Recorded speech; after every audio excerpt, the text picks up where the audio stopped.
Hello friends, welcome to Godavari recipes. ఈరోజు మన గోదావరి రెసిపీస్లో నేను చేయబోతున్న వంట పండుగప్ప చేప ఇగురు. ఈ చేపల రుచి మామూలు చేపల కన్నా చాలా అధికంగా ఉంటుంది. ఎలా చేయాలో ఈ వీడియోలో చూసేద్దాం. నేను అరకిలో పైన పండుగప్ప చేప ముక్కలు తీసుకున్నాను. ఒక పెద్దుల్లిపాయ మిక్సీ పెట్టుకున్నానండి. కొద్దిగా కరివేపాకు, 5-6 పచ్చిమిర్చి, మామిడికాయ ముక్కలు కట్ చేసి పక్కన పెట్టుకున్నాను. కొత్తిమీర తీసి పక్కన పెట్టుకోండి.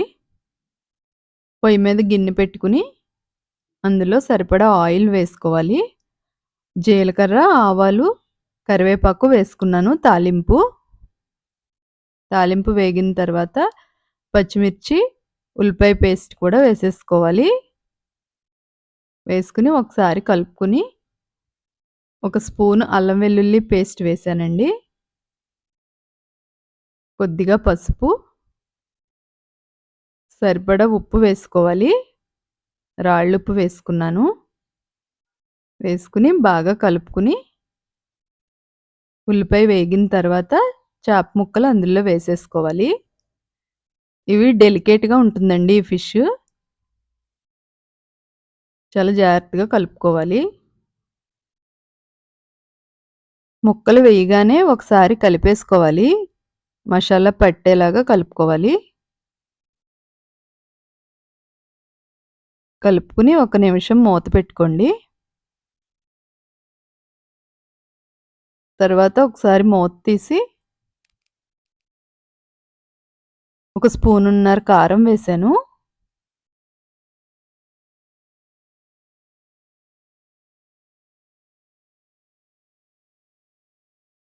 మామిడికాయ ముక్కలు వేసేసుకున్నానండి.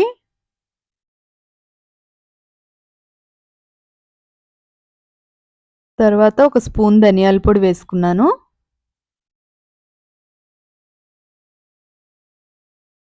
వేసుకుని ఒకసారి కలుపుకోవాలి.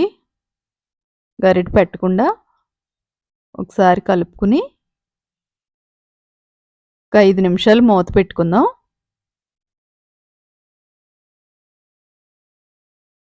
తర్వాత మూత తీసుకుని ఒకసారి చూసి వాటర్ వేసుకోవాలండి.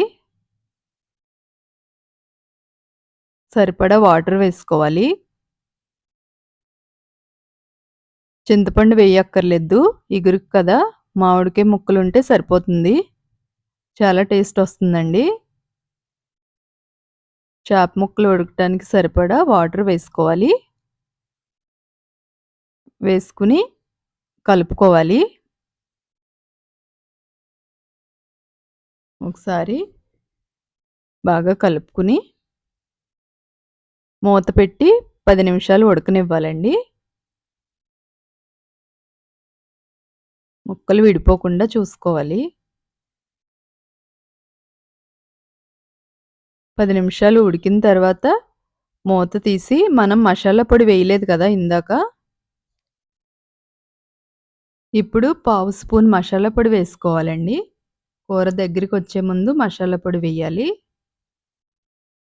రుచి చాలా బాగుంటుంది. ఎక్కువ పట్టదండి, పావు స్పూనే వేసుకున్నాను. ఒకసారి కలుపుకోవాలి. ఇలా కలిపిన తర్వాత మరలా మూత పెట్టి ఒక 5 నిమిషాలు ఉడికించుకోవాలి. 5 నిమిషాల తర్వాత మూత తీసుకుని కూర దగ్గరికి వచ్చింది కదా, మొత్తం ఉడికిపోయింది. ఇప్పుడు కొత్తిమీర వేసుకోవాలి. కొత్తిమీర వేసుకుని 2 నిమిషాలు సిమ్లో పెట్టి ఉంచాలి. ఈ కర్రీ రైస్లోకి చాలా చాలా బాగుంటుందండి. ఒకసారి ట్రై చేసి మీకు ఎలా వచ్చిందో కామెంట్ చేయండి. వీడియో నచ్చితే లైక్ చేసి సబ్స్క్రైబ్ చేయండి. మరో కొత్త వీడియోతో మళ్ళీ కలుద్దాం. బాయ్ అండి.